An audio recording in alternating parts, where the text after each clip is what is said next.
Hi, Michaela. Welcome to SnapMath. Thank you for sending in your question.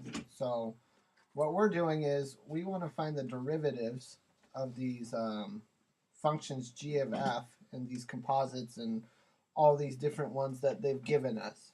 So to do that, they've given us the values of each one of these things at 0 and at x.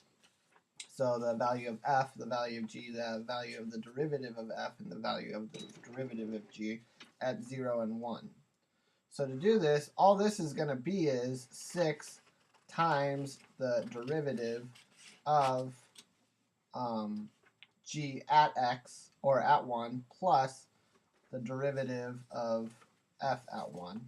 And what we can do is, not at 11, at 1, what we can do is we can just plug in our numbers from our chart right here. So 6 times the derivative of g at 1 is 4, plus the derivative at f, oh, I'm sorry, that's not, it's negative 2. It's negative 2 right here. So the derivative of g is right here, and that's negative 2.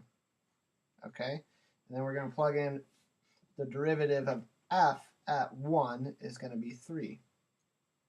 So if we simplify that, it goes to negative 12 plus 3, which equals negative 9. So that would be your answer for A.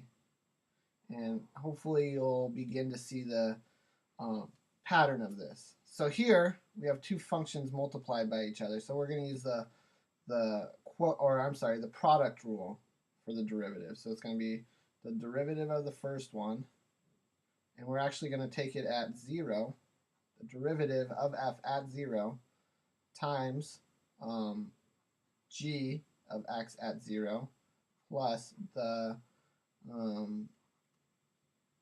just the first one at 0, f at 0, times the derivative of g at 0. And then we can plug each one of those things in. Okay, so the derivative of f at 0 is 2, times g of 0 is going to be 1. And then we're going to add f of 0 is 5, and g prime of 0 is negative 3. So we get 2 plus negative 15, which would be negative 13. All right, so here's your negative 13. And then down here, we have a composite function. And to do this, we need to do the chain rule.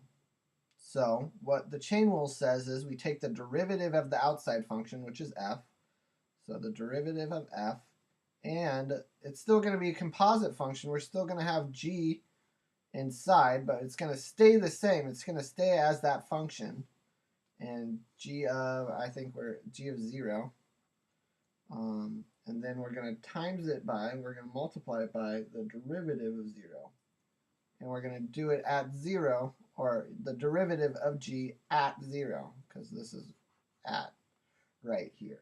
Okay, now we're going to plug in our numbers. G was 1, and the derivative of g is negative 3. So negative 3. And then what we're going to do is we have one more step of filling in. So this was 1 in this case. Luckily that's the case because we know what the derivative of f at 1 is. We're going to look at the graph, and we're going to see that it's 3 right here. And we're going to plug that in for this. So it's going to be 3 times negative 3. So our answer for C is going to be negative 9, just like A. Okay? Now down here, what we're going to do is we're going to do the, well, I'm actually going to rewrite this as 5 plus x to the negative half, right? Because the half is the square root, and since it's on the bottom, it's going to be negative. Okay? I think that's what it was on your question. Let me check.